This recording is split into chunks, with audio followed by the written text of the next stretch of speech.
Yep. Good evening, everyone, and welcome to our second forum on racism, evolution, history to hope.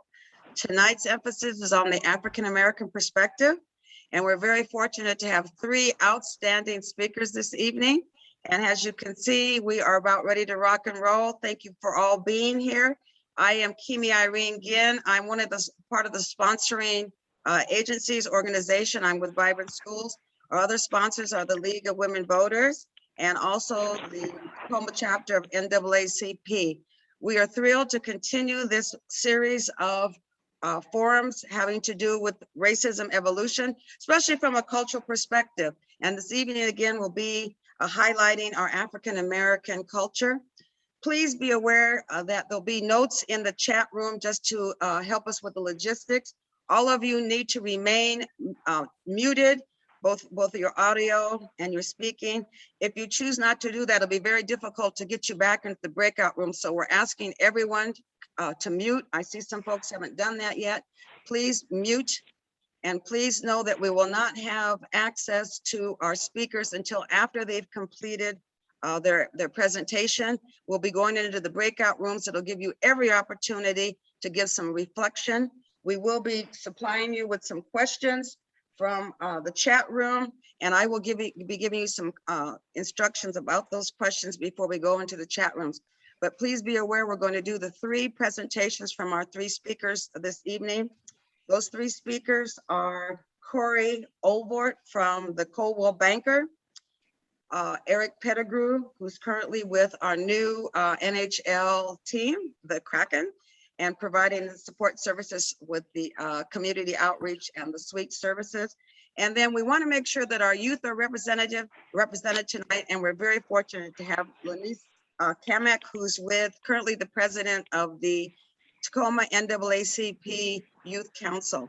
Each one of our speakers tonight are going to be speaking from their heart and their spirit. They're going to be talking about their experience as African Americans and how racism has affected their life from a historical perspective, as well as their personal experiences.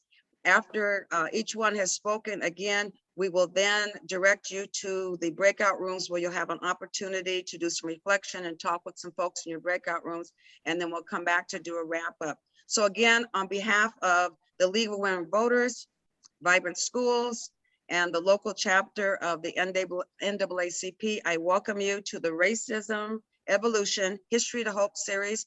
And we'll begin with our first speaker from Coldwell Banker, Corey Orvold. Thank you. My name is Corey Orvold. What I'm going to speak about this evening is the past 3 years. I'm a realtor and a managing broker, which means I'm able to run a real estate office and train and mentor new real estate agents. I teach home buying classes, including teaching monthly classes at the Tacoma Urban League, and I've helped a lot of families purchase and sell their homes. Corey, thank you for your truth. And I know that was very difficult for you to share with our audience. But as you can see, sometimes they say that in the Northwest, racism is not here. We're a very liberal place. But as you can see by her own personal testimony, racism is alive and well right here in our greater Puget Sound area. Corey, that took a lot of courage to say what you had to say, but that's your personal experience with racism alive and well in our community. And that's why we're doing these forums, so we keep the truth up front and take a look at how can we help to erase racism in the greater Puget Sound area. So again, I just want to reach out to you and say, be strong, keep the courage, keep your faith, and hopefully justice will prevail. Thank you so much for your honesty and your truth. We'll now move on to Eric Pettigrew, who's going to share his personal experiences with racism here in the greater Puget Sound area. Thank you, Kimi. Just again to say to Corey that Corey's story is one story, probably one of many stories that she could tell us, not only about this particular situation, but just throughout her lifetime, as well as her story is not unusual for a whole lot of families not only in the Northwest, but across the entire country. And I definitely feel that that pain and that what goes along with that and what you carry along with that. And I just want to say to Corey, just kind of know that you are in everyone's minds and hearts. And thank you so much for sharing that part of your life. For me, I'll just give you a little bit of background of who I am and where I came from, and how I got to where I am to a certain degree. I was born in South Central Los Angeles back in 1960, and I grew up in Watts, California, and was actually 4 years old when the Watts riots happened in South Central LA. As a matter of fact, they happened just, the fires were just a block and a half from where I actually lived. And my mother actually drove me from down the street during the riots from my grandparents' home to our home. And we hunkered down there for the few days or week or so until things settled down quite a bit. But I saw that community go from being a very vibrant community to a community that struggled. And as I grew up there, I saw things change and saw how the community struggled as a whole. And it went from being a very vibrant community to a community that really financially and socially was really challenged. There are a lot of gang activities, a lot of burnt out businesses, and just not a lot of opportunity or hope for the families and communities there.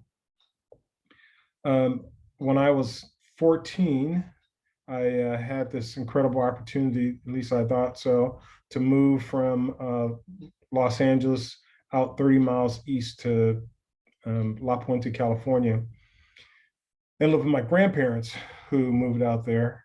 And from there, it was just like a whole different world, because there I felt like I felt like it was a lot more safe.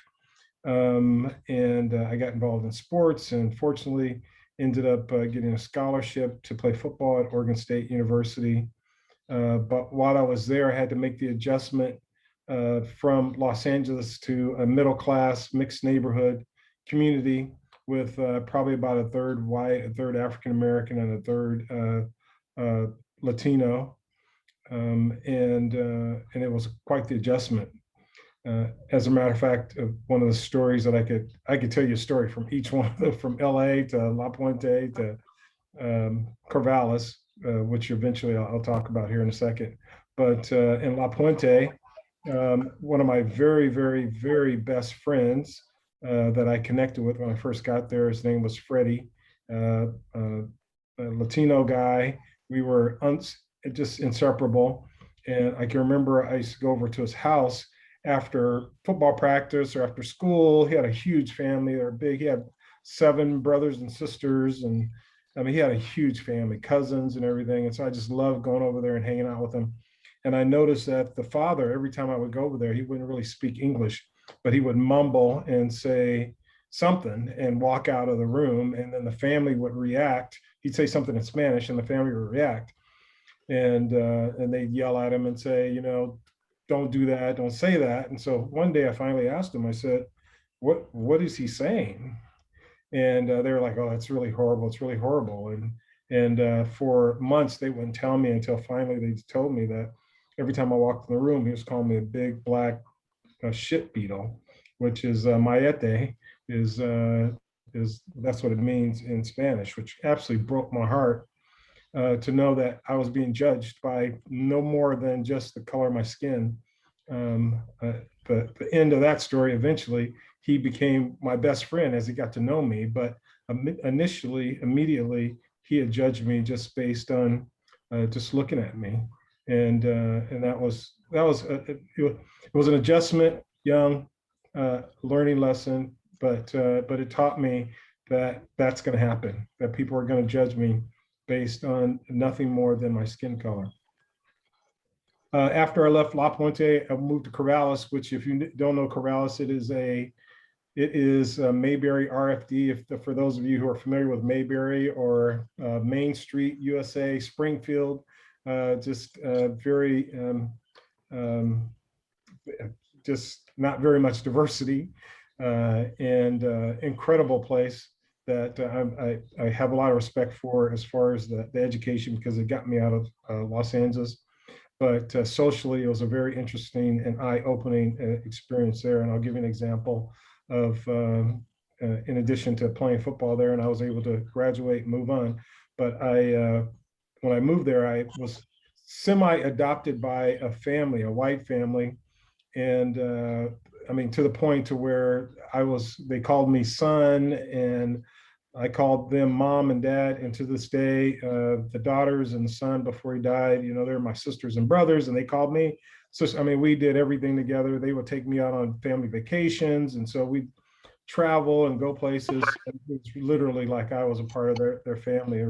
They're still in my heart, still part of my family. But one particular time we went on vacation to the Oregon coast, and my dad's brother was also there vacationing with us. And so we had been playing at the beach all day, and in the evening we were all going to go to dinner.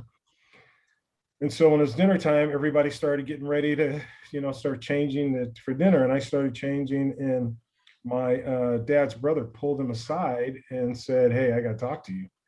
And so he took him outside, and he said, "Hey, he cannot go with us, because we're going to either it was the Elks Club or the VFW or something like that." He said, "There's no way in the world they will let him, and I will not bring him in that building with me going forward." And so it ended up being that I ended up having to stay in the hotel room, and a couple of my sisters stayed with me too, because they felt so horrible. And my dad was really shocked, and they were just stunned that this was something that was a reality, that they didn't believe that this racism actually existed, and especially didn't exist in their entire family. But after getting through Oregon State, I went on to eventually work and moved to Seattle. And I took a lot of those experiences with me, not in a negative way in any way, because I'd had good experiences with all across the board as far as diversity. And so I was not going to allow those experiences to automatically paint the picture, my experience in the future, that this is the way people everywhere were going to be.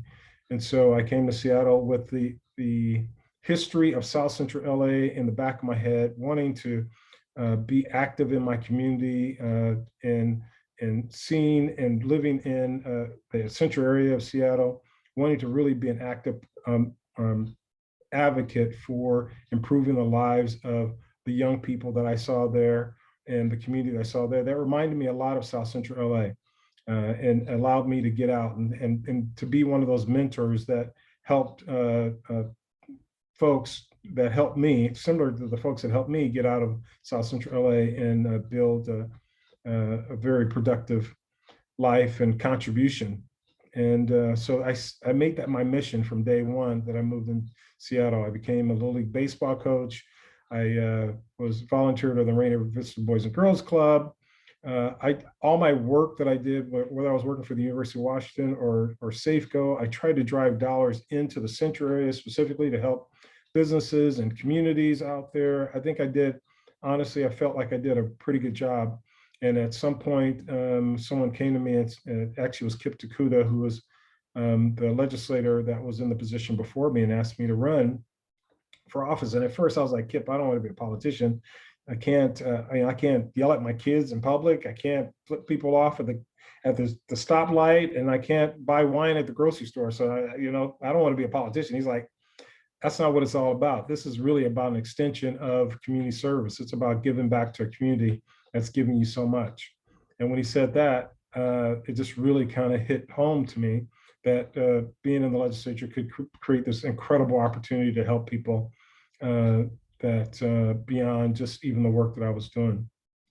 So moving forward, being in the legislature, I grew up as a Democrat, always believed that being a Democrat and being on the liberal side of issues was always positively the right way to go. It was never a doubt in my mind that it was right and wrong. And initially, when I first started, that was definitely the case. But one thing happened to me in the legislature early on that taught me something about where I was and how what my role was there in the legislature and how I could be the most effective in the legislature. And that was a senator, a very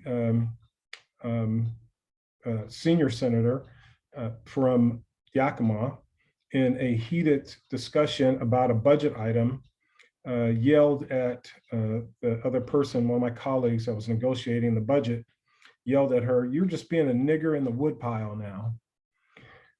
And when he said that, word got out and it got to me, and I went and I was obviously very upset, because I was like, wow, we're in the legislature. I mean, you're in the big leagues now, and this is going on here. Wow.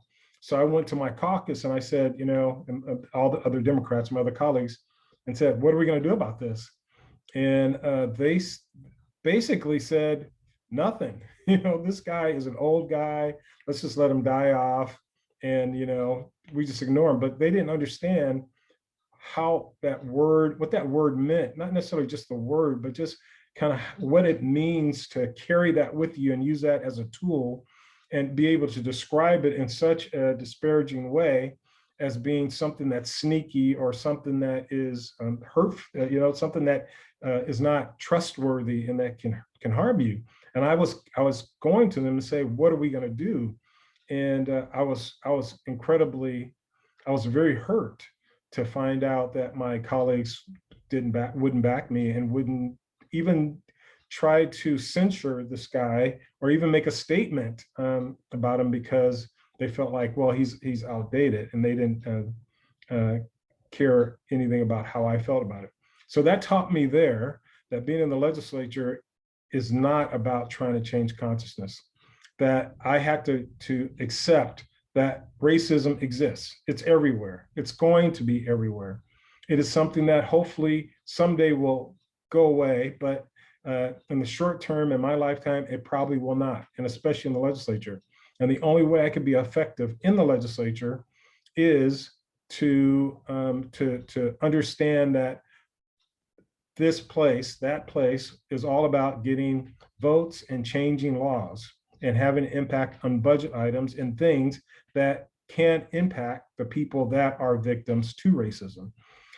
Things around incarceration, things around education, things around healthcare, all those issues. That was a place for me to do that, not to change the consciousness of the people there, but actually to use where I was to actually try to make some progress in helping the people that were victims of racism.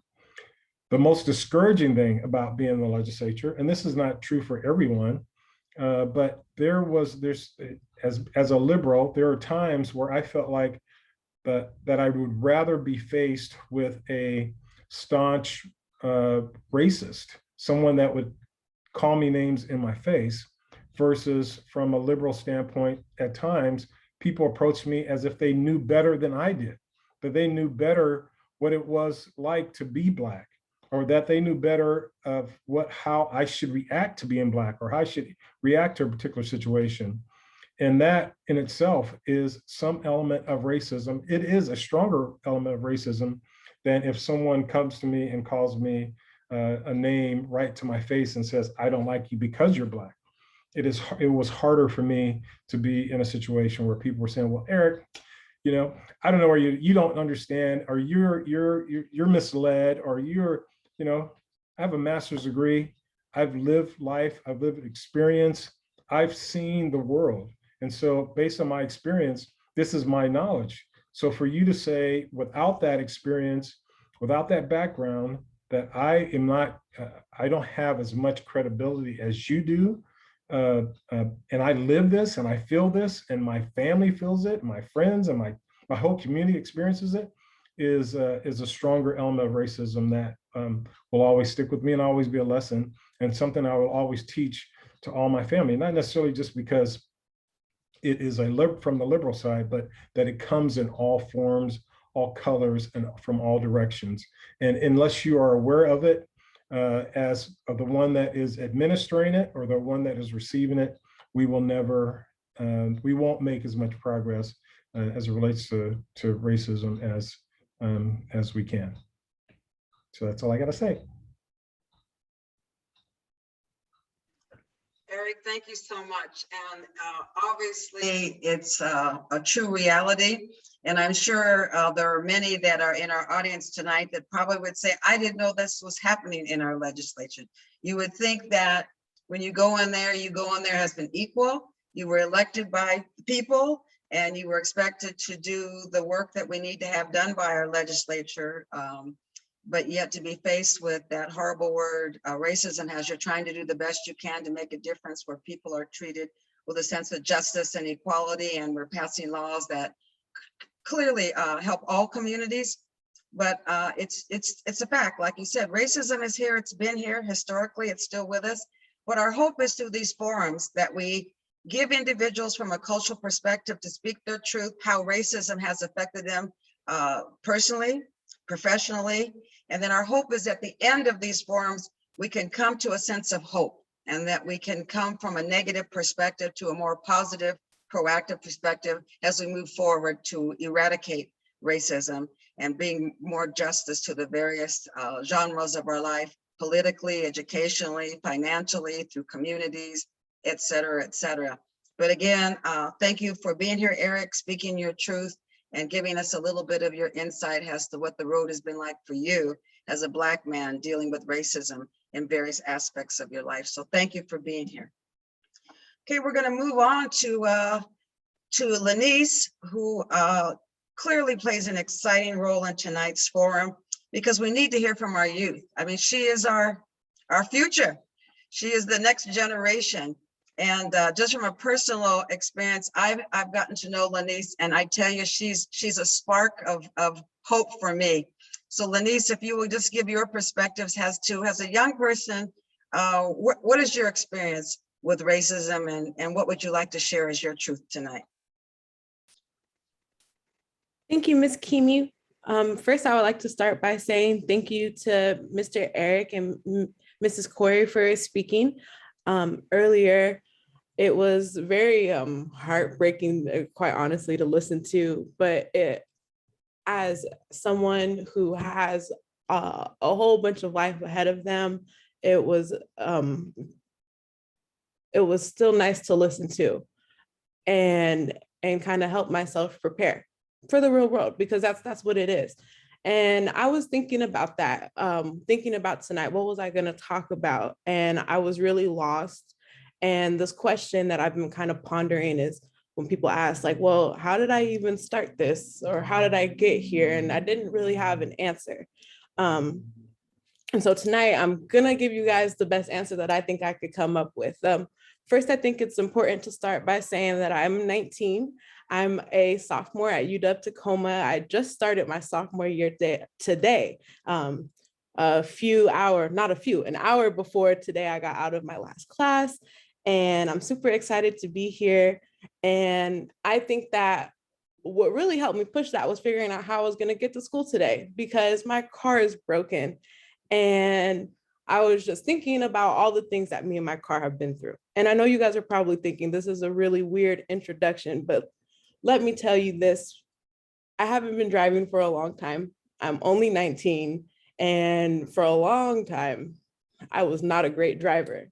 And at one point, I went from being a scary driver in the terms that people were being scared to drive in the car with me, that I was scared to just drive my car in general. When I got my license, I was a junior in high school. That was 2017-2018 school. No, I'm sorry. That was the 2018-2019 school year. And I was very excited when I first got it. That same year, I volunteered for our youth council for the city of Lakewood on their city's public safety advisory commission, where I got to meet once a month with the chief of police, which is what my parents had taught me you should do if you want to be safe. Make connections, make sure that you are somebody that if you ever get pulled over, they're not going to hesitate to hurt you. Instead, they're going to think about who you might know. And so with that, a few days after I got my license, I was driving some friends and I around. My mom made me wait the full 6 months before I could even drive to school. So a few friends and I went to 7-Eleven after school. and this police car had seen us, stopped, flipped around, and drove into 7-Eleven with us. We proceeded into the store, we bought all the stuff, we seen him, we were like, that's kind of weird. So we waited in the parking lot for a little bit. And I went to Harrison Prep, which is right next to the town center. So leaving 7-Eleven, we went to the town center, and that's the first time I ever got pulled over. I pulled over right in front of Panera, and the officer came to my car. My friends and I were terrified. It was my best friend Sky and I, her two twin brothers, and their friend Jacob. And Jacob was the only white person in the car. The officer told us that the Target and the Dollar Tree had just got robbed, and that our car and the people in the car were fitting the description of the people who had robbed the store.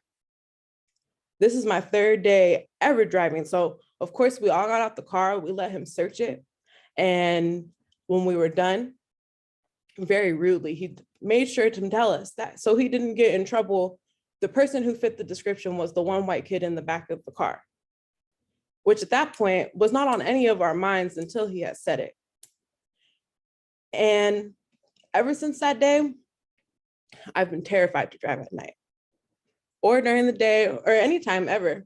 2 weeks later, I got pulled over for not stopping long enough at a stop sign, which I didn't know was a real thing.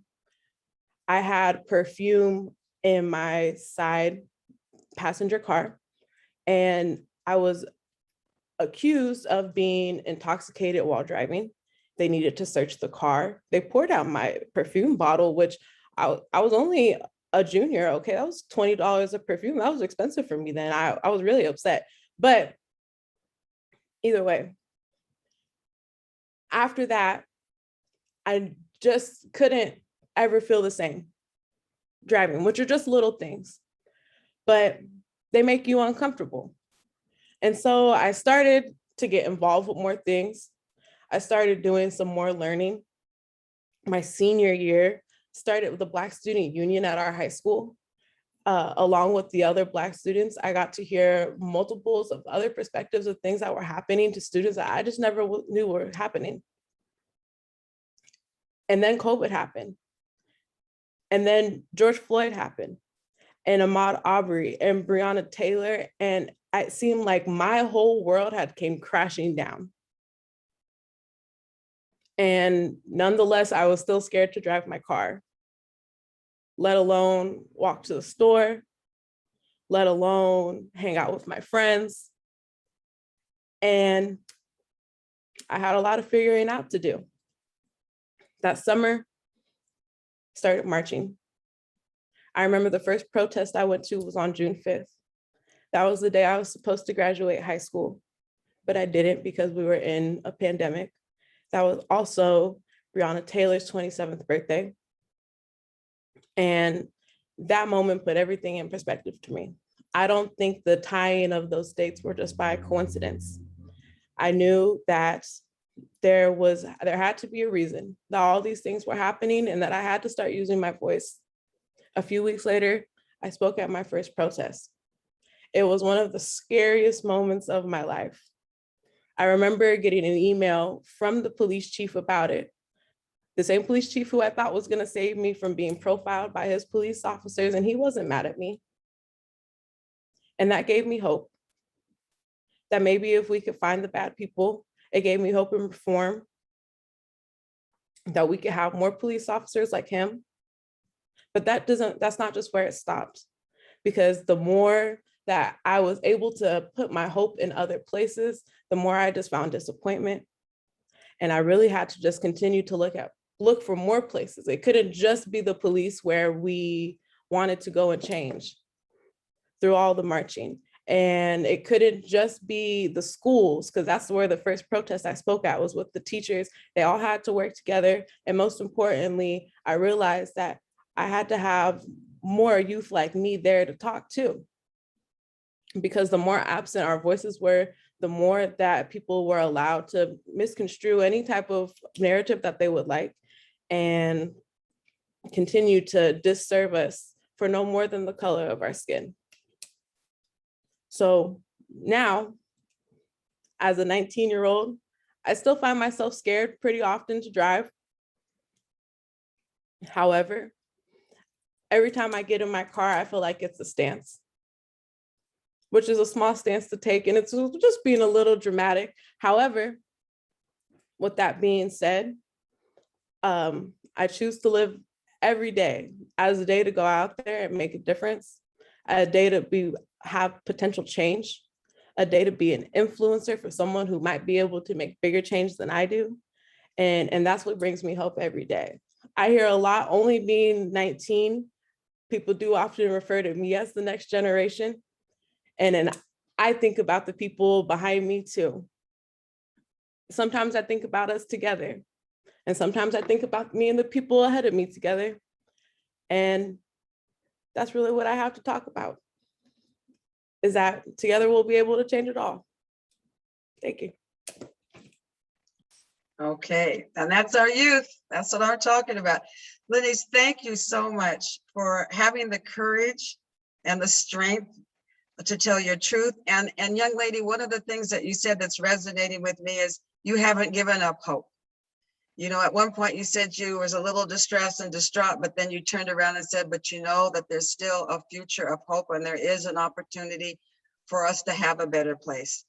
And what better place but to have youth like yourself that are willing to stand up, speak up, and be there to help the battle of injustice and the eradication of racism in so many arenas of our world here.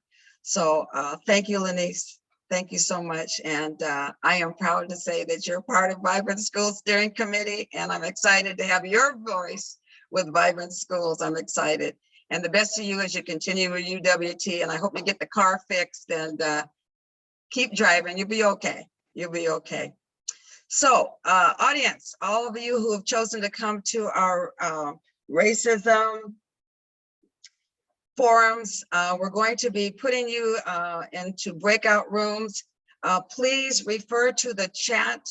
I'm going to read up the questions, but those questions will be in the chat. Our hope is that you have had an opportunity to hear 3 different perspectives on racism from 3 different individuals with their own truth, their own stories, their own experiences, their own feelings about how racism has touched their lives. And our hope is that you can get in a spirited, what I call intentional dialogue in your breakout rooms. And I'm just going to read off the questions. And again, those same questions will be in the chat to refer back to before you go into your breakout rooms. And these are the reflection questions we'd like for you to utilize.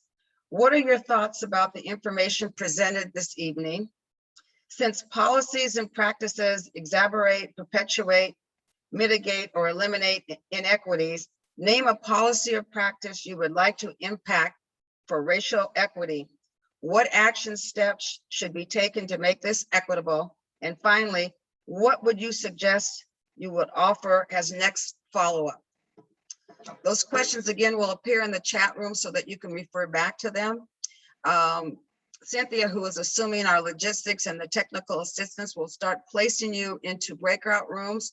So you are free now to, as soon as you get in the breakout rooms, you'll be free to unmute audio and video, but please wait till you're in your breakout rooms to do that so that we don't lose any of you through the process of putting you in the breakout rooms. Again, let's show respect for each person's viewpoints. There are no right or wrongs. This is an opportunity for some feedback. Our expectation is you respect those who have the courage to speak in the breakout rooms, and we look forward to having a spirited, intentional dialogue with the folks that are in your group. Thank you.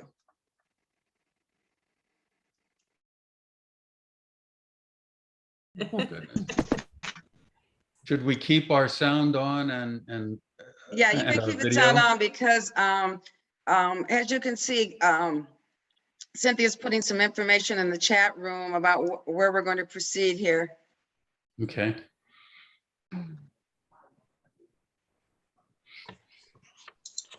And so we're basically looking at the questions and giving an opportunity if there's anything that anyone would like to share that came out of your wonderful opportunity to have some discussion in your breakout rooms. Is there anyone, if you raise your hand, I'll acknowledge you. And Eric, I see a hand. Please go forward. I just, in our breakout session, I had a chance to talk to Lynese, and I just I asked her, I said, I could use some of your optimism, some of your youth, as, I'm at the age where I'm getting less of that optimism and more of that cynicism. And the one thing she pointed out to me that just struck me that's incredible, is that she told me about her little sister who was born in 2008. And so she has, when she's looking at politics and she's looking at the president of the United States, she's only seen a president that was a person of color versus me growing up, just kind of spending 50 years or whatever it was, thinking that it may or may not be possible to have that. So for her and her sister, the expectation is that not only did I live under a president, I'm expecting to live under, what's the big deal? We're gonna have another one, and and woman, and whoever, and that's incredibly that's an incredible shot in the arm. Yeah, and that's why I said I'm counting on the youth. I'm betting all my money on them. I have so much hope for our youth. Thanks, Eric. I see Jonathan, and then I'll go to Carrie. Jonathan, you're on. Okay. Thank you. I got a chance to meet with Breakout Room 1, and we had Francis, Noel, Patricia, Catherine, and myself. And the way that we had a conversation about what can we do? I mean, what kinds of things? We first talked about how we were impacted, and each of us were impacted by watching and hearing someone else's story. I made the comment that often things go on and they're stealthily done to those around you, but you don't know about it until something happens and it's released, like the law with the law of property rights and how that is manipulated in many cases. But that is just one thing. So we were looking at how we can address some of those things. We had Francis talk about using the political process, volunteering for campaigns, moving people around in the places they need to be, and letting people know about the various political campaigns and who believes what. There was also a suggestion that we use cultural approaches where we have a pledge to do something different, and people apply that pledge in doing different things. And I think that's something that we might hear more about in the final week of the work that we're doing. And then Patricia had an idea that's outstanding, I believe, and that has to do with having book studies with groups of people, multicultural groups coming together and reading a book and having them experience the things that are in the book, because it is a way of engaging in ideas that you wouldn't have encountered unless that idea of the book that was bringing out. And I added to that the sessions that we're doing here, where we're actually getting a chance to see people who have been impacted and have it more than just an academic thing, but also let's have the community and connection part. We all agreed that education is crucial to solving this issue, and it has to be more than just a lecture. It has to be education that has behavioral change as a part of that. So we go back to the pledges and doing things that allow us to not only think things, but also do different things and make that happen. Yes, Sammy. But that pretty much covers what we had. But we only got to the first two questions because we had a lot to say. Thank you. Great. Thank you.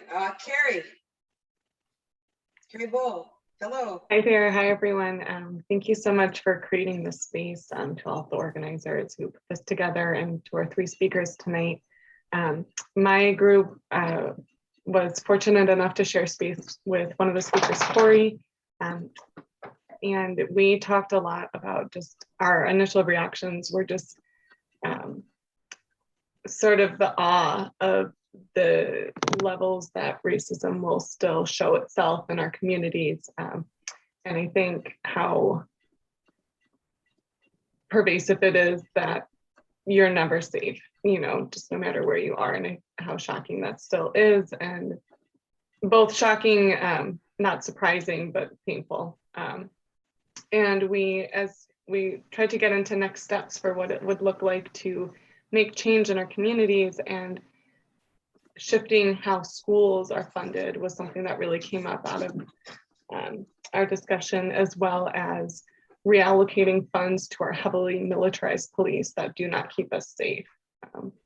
So those were some really important topics that came up. And as a next step takeaway, knowing who your elected officials are, and I will add to that, knowing who your candidates are and going and electing them.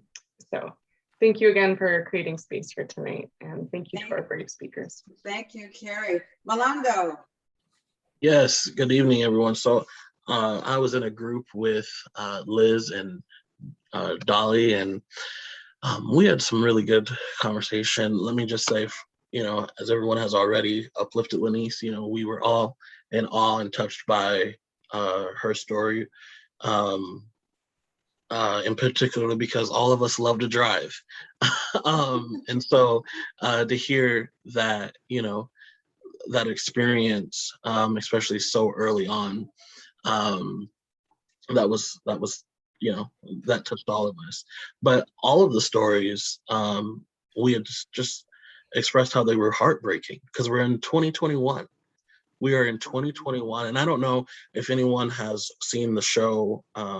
There's a new show on Amazon, I think it's called Them, right? And it's about this family who is integrating an all-white neighborhood in California, right? And they experienced a lot of the same experiences that Corey was experiencing just here in the 21st century, right? And to think that it's the 21st century and people of color are still experiencing that was extremely heartbreaking.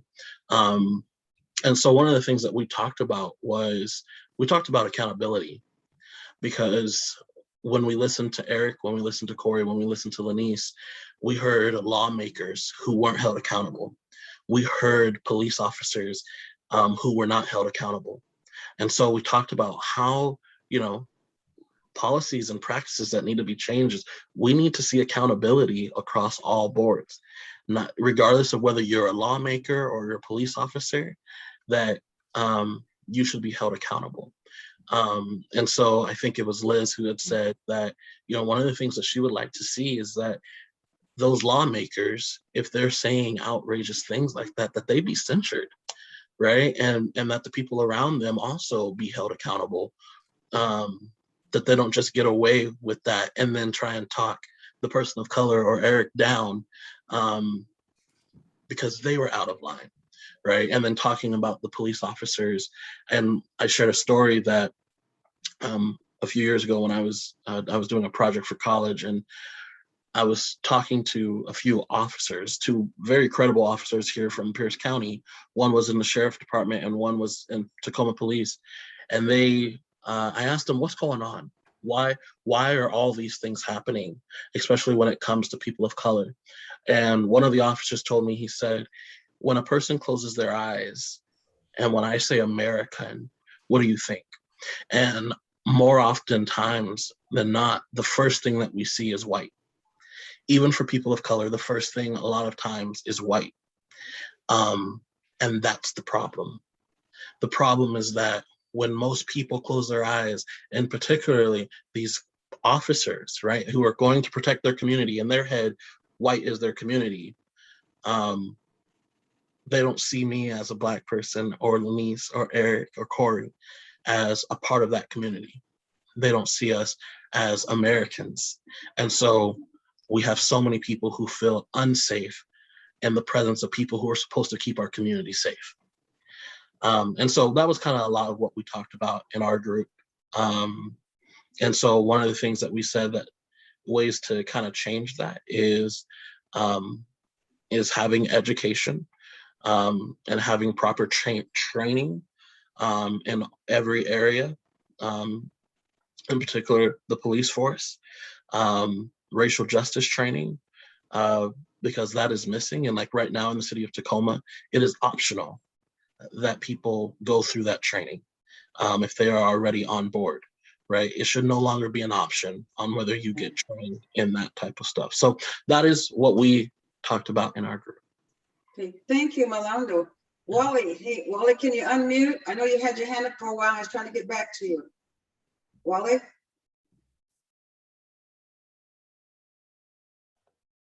Yeah, I don't know what happened, how my hand got raised.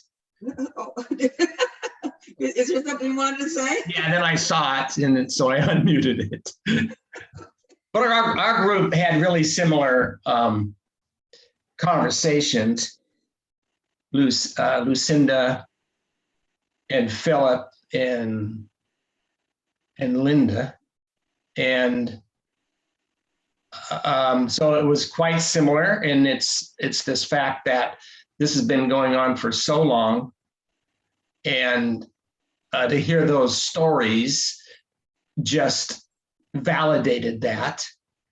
And we didn't get a chance to talk too much about what we need to do for next steps. Just for the good of the program, what we're doing with these forums, Wally Endicott and Jonathan Johnson both spoke this evening. They are going to be part of our hope part at the end of all of the various forums. So I encourage you all to come to that. We encourage you to come to all the forums that are going to be happening, but especially the last one, because we don't want to leave this in a negative place and not have a sense of hope. And both Wally Endicott and Jonathan Johnson are going to help us to look at what are those next steps. So how do we have a sense of hope as we're eradicating racism and making this world a better place for all of us? So I just wanted to put that out while I had all of you. Is there any, we have a little bit more time. I don't see any other hands up, but I'll give one last opportunity if there's anyone like to share before we close. Okay, I don't see any other hands. So I would like to say something. oh, yes. Accountability, part of the wave, more current wave, holding police officers accountable has been mandatory cameras. Why can't that be for the legislature too? Don't do anything in the dark you don't want brought to light, especially when you're working for us, the taxpayers. If you need that much privacy, you need to find another job. If we get to pay your income, you need to have light of day on you with a period on the end of that sentence. Why do you get to do whatever you want, like you're in your private bedroom at the taxpayer's expense? You either do your job and you do it properly, or you need to be gone. And that includes Corey Orvold's judge. She needs some light of day. Where is it? She's not been held accountable, and we all get to pay for her. Mm. And what kind of cahoots is that? What kind of backroom deals are going on? And if there are none, she needs the spotlight. I was just listening to the thing. I was in the chat room with Lynese and with Eric. With who? Lynese, the young girl that talked. Yeah. And Yeah, is this Ann? Ann, is that you talking? I'm sorry, I'm trying to pick up who's talking. What I went through. yeah, I was telling him I grew up in Long Beach, and he said, "So you a jackrabbit?" I said, "Yes." Okay, all right. Folks, we're come to the end of time, so I want to thank you all for being here. You are going to receive an electronic survey from us so that we can get your feedback. We will be having our additional forums. I'm just going to look that up right quick as to when the next one will be happening. That will be October the 6th, same time, 7 p.m. And that will be on the Asian Pacific Islander perspective, looking at racism from his history and personal experiences. So again, I applaud all of you for taking your time this evening. Oh, one more thing, Corey, you wanted to say something right quick?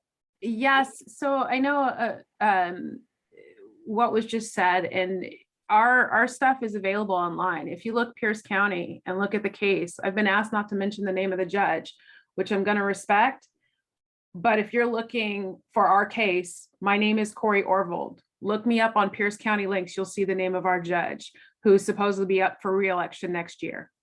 Thank you for that information. We'll And do Corey, that. thank you for being here. Jonathan, right quick.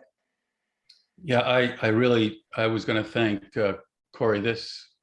When I first heard Corey's story, I was reminded of my grandfather had 324 acres in Oklahoma, and when my mother and her siblings were selling the land, and this was about 20 years, no, it wasn't quite 20 years ago, 15 years ago, the kinds of things that were done to make sure that only one person had the chance to buy the land, and that anyone who chose to go against what that quote, they're called judges there that control that, was told, we will ruin you and you won't have a chance to practice in this state if you go against what I'm saying.